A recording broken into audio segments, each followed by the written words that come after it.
Welcome to Native Flow English, where we learn English not only through books, but also through stories. Today, I will tell you a special story. Not about grammar, not about vocabulary, but about Emma Carter, a 25-year-old Canadian girl.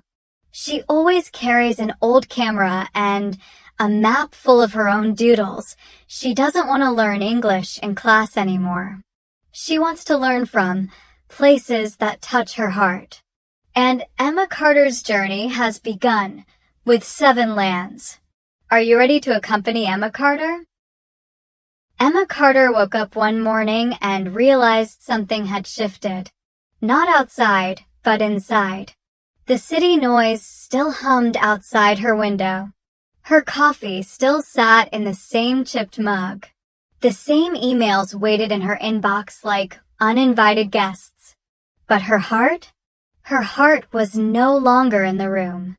That afternoon, she bought a paper map of the United States. Yes, a paper map, not an app. She circled 7 cities.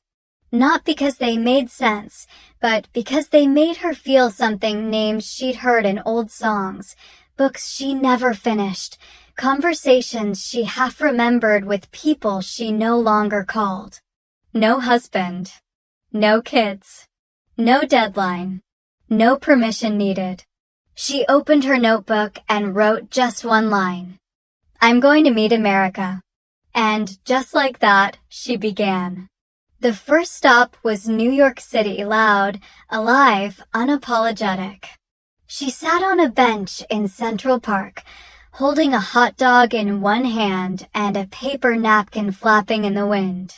Her face felt numb from the cold. Her soul felt awake. An old man sat down beside her. He wore a long gray trench coat and held a poodle that looked like it had seen a few wars and didn't regret any of them. That your lunch? He asked, pointing at her hot dog or your emergency plan. Emma smiled. A real one. The kind that melts awkwardness like butter. Maybe both, she said. I'm traveling alone. So, it's also my bodyguard. And just like that, they talked. For 45 minutes. About his wife, who once dreamed of opening a bookstore in Brooklyn, but ended up training dogs instead.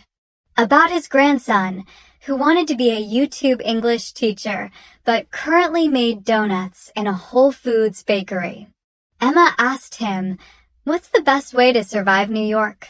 He looked at her like he'd been waiting decades to be asked that. Walk fast. Smile slow. And always pretend you know where you're going. She didn't understand all of it, but she wrote it down anyway.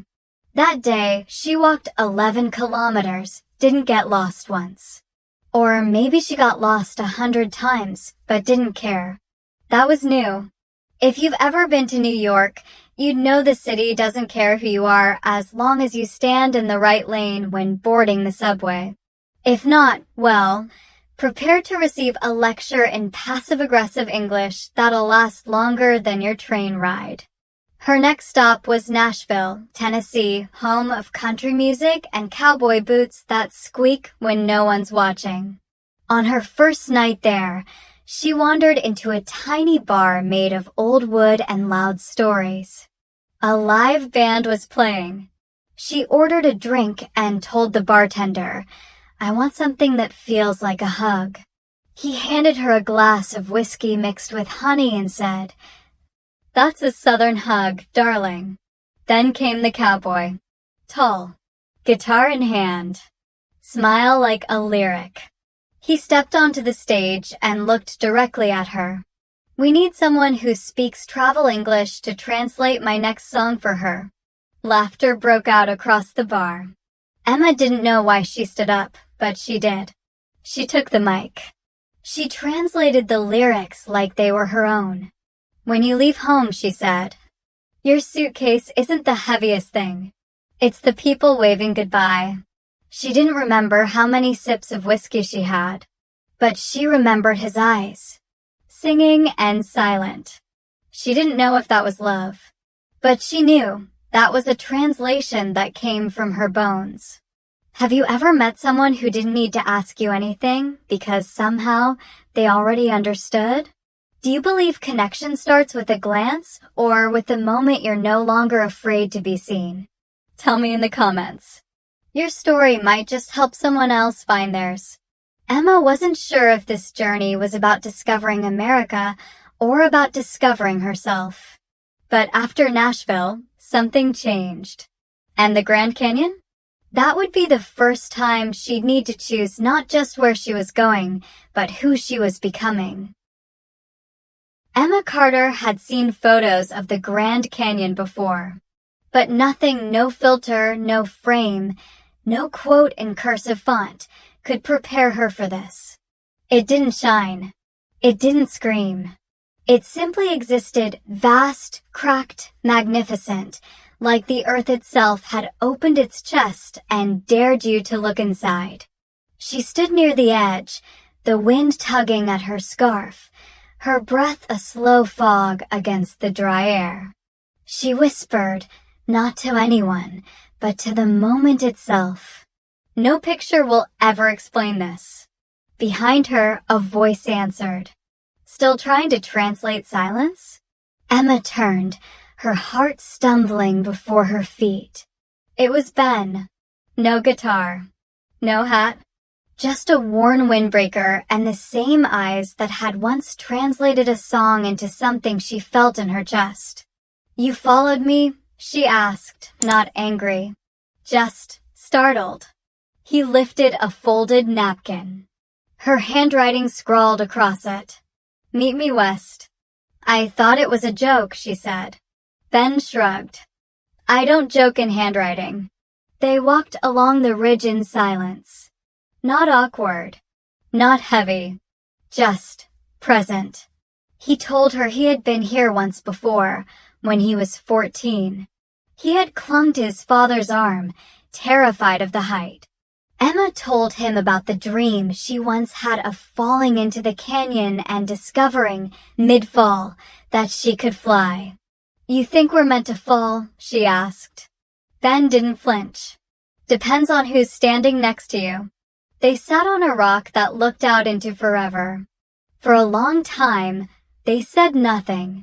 And then, through the soft wind, came the sharp, robotic voice of the park's loudspeaker. Severe weather approaching. Please evacuate the ridge. They stood. Another gust of wind rose. In one brief, cruel moment, Emma's notebook flew out of her jacket. The same one she'd carried since Boston. It fluttered, twisted, and disappeared over the edge. She stepped forward without thinking. Ben caught her wrist. Don't. It's just a notebook. Emma shook her head. It's not. It's my story. Ben looked down the cliff, then back at her. Calm. Certain. Then let's go get your story. With his belt and a nearby pine root, they crafted a makeshift anchor. Together, they lowered themselves toward the ledge where the notebook had landed. The wind bit their cheeks. The rocks scraped their palms. But Emma wasn't afraid. Not because it wasn't risky, but because someone was holding the rope. When they returned, dusty and breathless, she flipped open the first page. I'm going to meet America. She stared at the words smudged, weathered, still there. Looking up at Ben, she asked, And who did I just meet today? He didn't answer. Just smiled, eyes soft and wide like the canyon itself. Maybe the next chapter. Have you ever had something small, a sentence, a glance, a stranger, lead you into a story you didn't expect? Would you risk the climb for something that only mattered to you? Let us know in the comments. Because sometimes, the stories we share are exactly what someone else is waiting to hear. After the Grand Canyon, Emma didn't feel like she was traveling anymore. She felt like she was becoming. And becoming requires more than movement. It requires stillness. In San Francisco, where fog rolls like memory and silence echoes off painted houses, Emma would find out what happens when someone sees her not as a traveler, but as a mirror. What she didn't know yet was this. Sometimes, the loudest revelations are whispered by strangers. And sometimes, they come with tea. San Francisco didn't greet Emma with sunshine. It didn't greet her at all, really. It just appeared foggy, tilted, creaking like an old house that had too many secrets and not enough time to whisper them.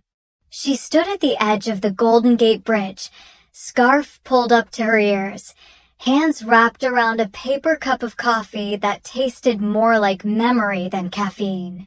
Beside her, Ben leaned against the rail, not speaking, not moving. For once, he didn't hum. He didn't make jokes. He didn't do anything cowboyish. He just stared out into the gray. "You okay?" Emma asked. Ben breathed in slowly, then out. Some bridges are easier to cross than others. She nodded. "Bridge the gap, huh?" He smirked, but it didn't reach his eyes. Or burn it. They walked the bridge in silence, a silence thick with things not yet said. That night, they stayed in an apartment Ben used to rent when he studied music here years ago. The door stuck when it opened. The floors creaked like old songs trying to come back. In the corner sat a dusty piano. "I haven't touched it in 5 years, Ben said. Emma didn't answer. She sat beside the piano, waiting. Ben sat down slowly. He pressed a key. It wobbled. Then another. A few more.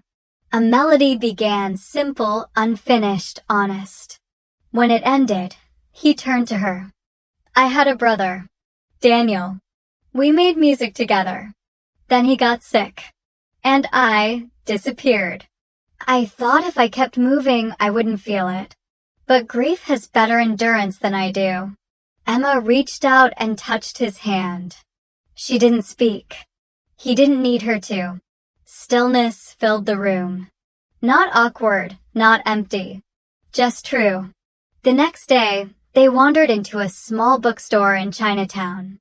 There, Emma met a woman named Mrs. Lee, elegant, sharp-eyed, wearing a silk scarf that looked older than the building itself. "You're not from here," she said, not asking. Emma shook her head. "No, I'm from Boston. But I don't know if I belong there anymore." Mrs. Lee opened a drawer and pulled out an old bookmark. On it were 5 words. "Where you belong may change." Emma smiled. "That sounds like something my grandmother would say." Mrs. Lee raised an eyebrow. "We grandmothers share our quotes. It's a network." Emma laughed, the kind of laugh that catches in your throat first. She bought a notebook she didn't need, a candle she couldn't pack, and walked back out into the mist with something warmer than sun. That evening, a message lit up on her phone. No name, just a number she hadn't seen in 2 years. 4 words. "We need to talk." Emma froze. Her fingers hovered over the screen like it might burn her. Ben noticed. "Everything all right?" Emma nodded too quickly. "Yeah, just a number from the past." He didn't press. He just handed her a pen and said, "Write it down. Or don't. But don't let it write you." Later that night, she stared out the window at the city lights. One hand held her coffee. The other held the weight of a choice she wasn't ready to make. Have you ever been pulled back into a chapter you thought you closed? What would you do if someone from your past sent those 4 words? Would you answer? Would you run? Or would you ask yourself why it still matters? Sometimes, the hardest bridges to cross are the ones we built ourselves. But Emma didn't know that yet. She only knew that the next city, Chicago, held someone who had once held her heart in the palm of her hand. Someone named Claire. Someone she never properly said goodbye to. And this time, she wouldn't walk away. Chicago wasn't cold because of the wind. It was cold because of the silence between two people who once told each other everything. Emma stood on a street corner in Lincoln Park, her hands tucked deep in her coat pockets, the breath in her lungs turning to mist as soon as it touched the air. Inside the coffee shop behind her, the table in the far corner waited. So did Claire. 2 years without a word. And now 4. We need to talk. Emma had rehearsed what she'd say. She'd deleted the speech, rewritten it, deleted it again. She pushed the door open. A small bell rang. Claire looked up. The same curls. The same red scarf Emma had given her in college. "Hi," Claire said. Her voice hadn't changed. Still steady. Still calm. "Hi," Emma replied. And that was all. They sat across from each other.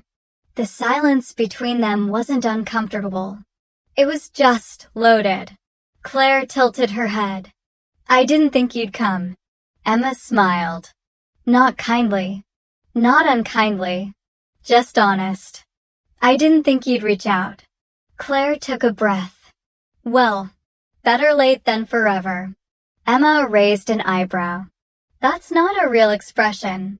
Claire shrugged. "Then make it one." "You always liked inventing things." That part was true. Emma used to rewrite idioms just to make Claire laugh. They took their coffees to go and walked along the lake. The wind bit at their cheeks. Emma pulled her scarf higher. They walked in silence until Claire said it. "I stopped talking to you because I didn't want to be second place in your life." Emma stopped. "What?"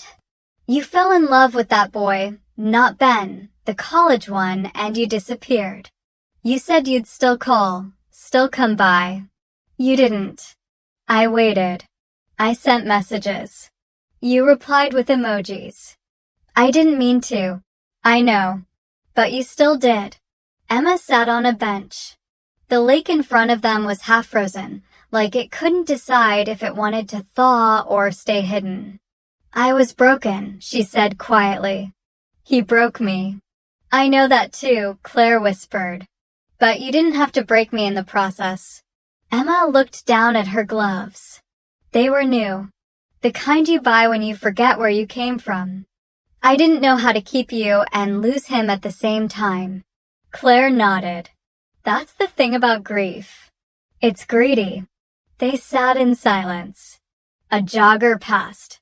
A dog barked at nothing. Emma sighed.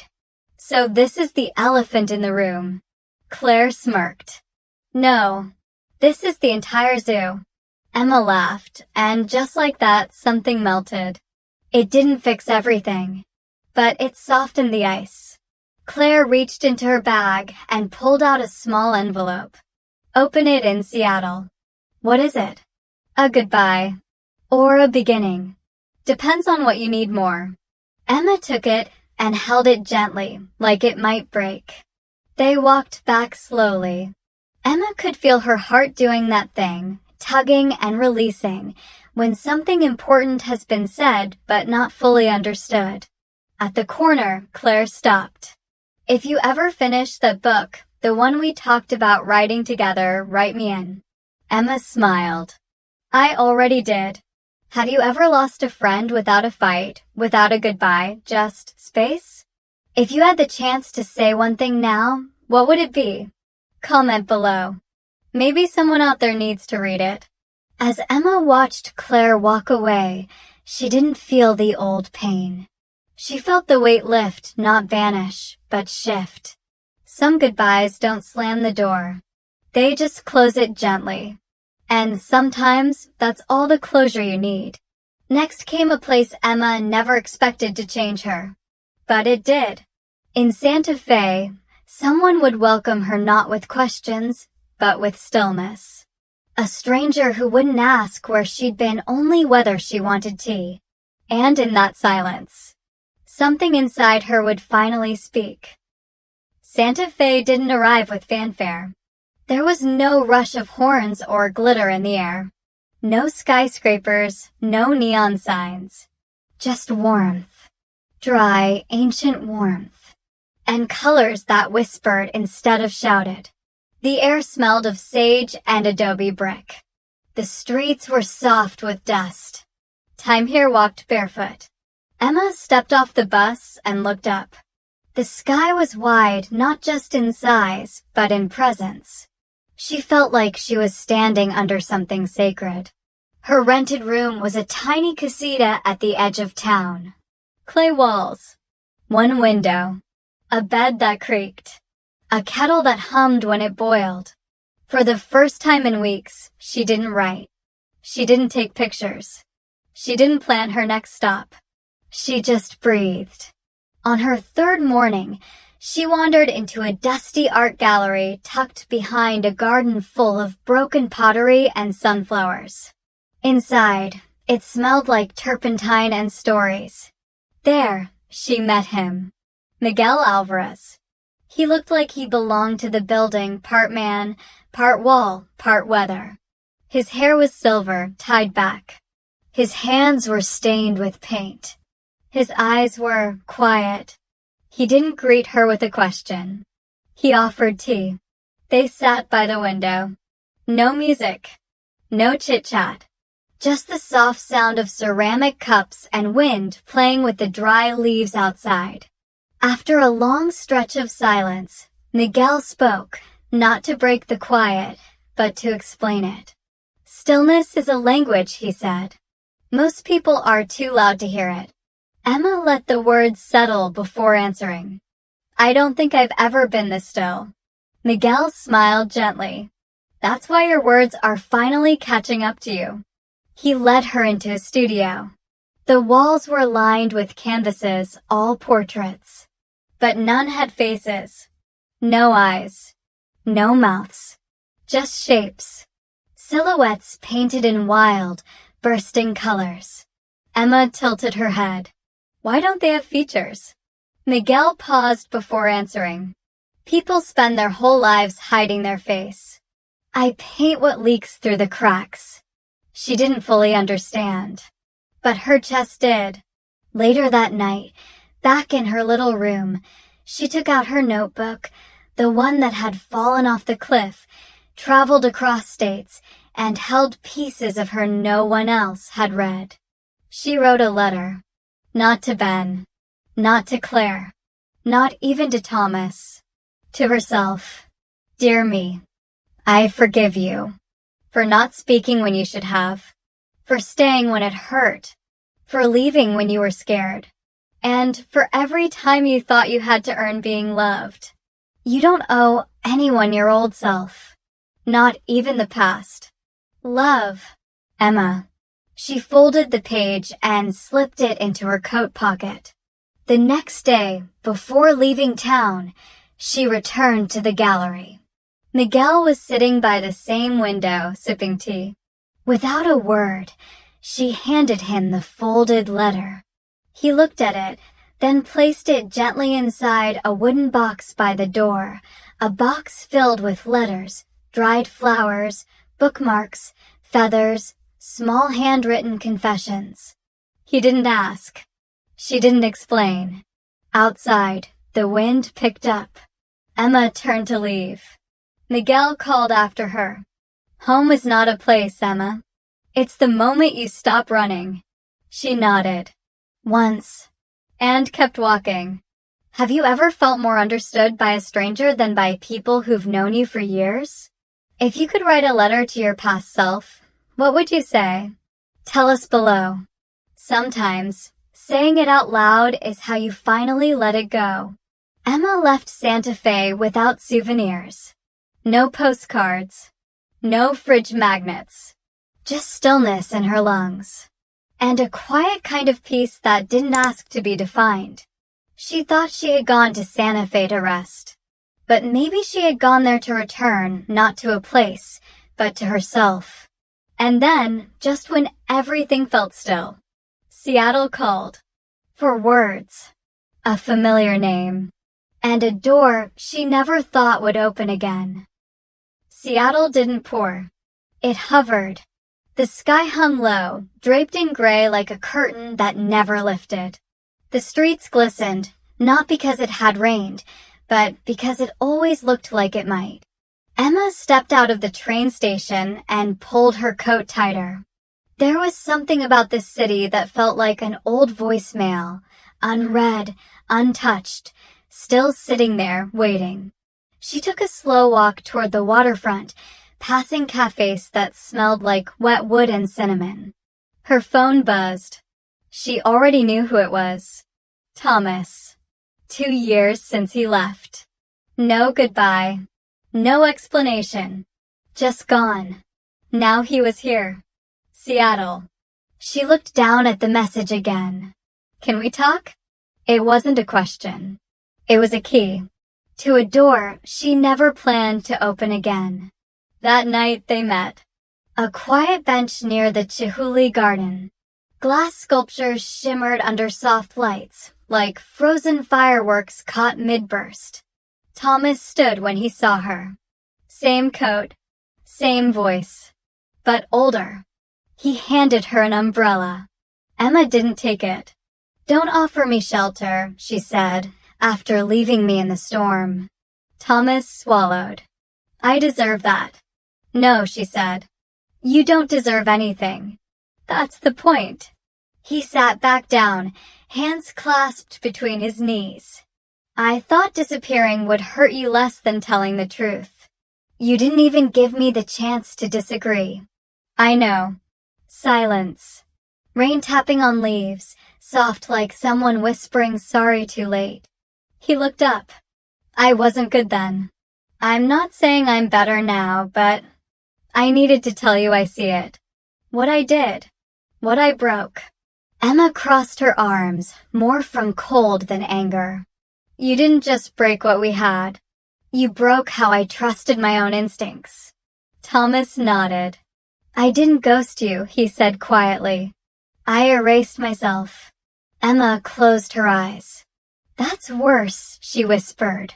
Later, in the warmth of a coffee shop, they sat across from each other like two people who once shared a life in another language.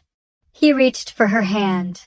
She didn't pull away, but she didn't move toward him either. I'm not asking to come back, he said. I just didn't want to be the cliff you never crossed. Emma looked at him, her eyes soft but steady. You weren't the cliff, she said. You were the fog. And I finally found my way through it. That night, in her hotel room, she opened the envelope Claire had given her in Chicago. Inside was a simple piece of paper. One sentence. You never needed his apology. You needed your own permission. Emma sat with that line for a long time. Then she picked up her notebook, no longer dusty, no longer sacred, just hers, and wrote. I forgive him. Not because he deserves it, but because I deserve to stop carrying it. She tore the page out, burned it in the hotel fireplace, watched it curl into ash. Not to forget, but to finally remember without hurting. Have you ever let someone stay in your head long after they left your life? What would it feel like to finally put them down, not with anger, but with peace? Comment if you've ever done that, or if you still need to. Emma left Seattle before sunrise. Her hands were empty, but her heart had space again. Not for someone else, for herself. The final stop was calling. Alaska. Not because it was far, but because it was still. And sometimes, the quietest places are where the loudest truths finally find you. Alaska didn't welcome her. It didn't need to. It just stood there, quiet, white, waiting like it always had. Emma stepped off the plane into air that felt older than memory. The kind of cold that didn't bite, but wrapped itself around you like a question. There were no city lights. No neon signs. Just the glow of a small cabin nestled between pine trees and the sound of snow pressing against the earth. Her boots sank into powder with every step. Each footfall a soft thud, as if the land itself was listening. She had rented a cabin. 1 room, wood walls, a fireplace that crackled like it had stories of its own. No Wi-Fi, no signal, no escape. That night, she didn't write. She didn't check in. She didn't text Ben. She just sat. And for the first time in months, the silence didn't feel like something she needed to fill. It felt like something that had been waiting for her to return. On the 3rd day, he arrived. Ben. No announcement. No big entrance. Just footsteps on the snow and a knock on the door. She opened it, blinking in disbelief. He held up her old, creased map. The one she thought she had thrown away back in Santa Fe. "You forgot this," he said. Emma stepped aside. Let him in. No questions. No explanations. Just 2 people who had followed the same invisible thread and somehow ended up in the same quiet place. That evening, they sat in front of the fire, side by side on the floor, wrapped in blankets and whatever was left of their fear. Ben turned to her and asked, "If we don't go back, what happens?" Emma didn't look away from the flames. Then we build forward. Outside, snow kept falling. Inside, everything had stilled. Later, they stepped out into the night. Above them, the sky opened, a wave of green and blue and violet, swirling like the universe was finally exhaling. Emma tilted her head back and whispered, "I used to think I was lost." Ben asked gently, and now? She smiled. "Now I know. I was just not home yet." They didn't say much after that. They didn't need to. The silence said everything. Not the kind that hides. The kind that reveals. The next morning, Emma took out a fresh page from her notebook and wrote, "Dear future me, you don't owe anyone the version of you they remember. You are allowed to change, to grow, to leave, to return. And most importantly, you are allowed to stay." Have you ever ended up somewhere you didn't plan to be, but realized it was exactly where you needed to land? If so, tell us, because your story might be the light someone else is walking toward. Emma stayed in Alaska a little longer, not to figure anything out, just to live without trying to name it. Some journeys don't end in a destination. They end in stillness.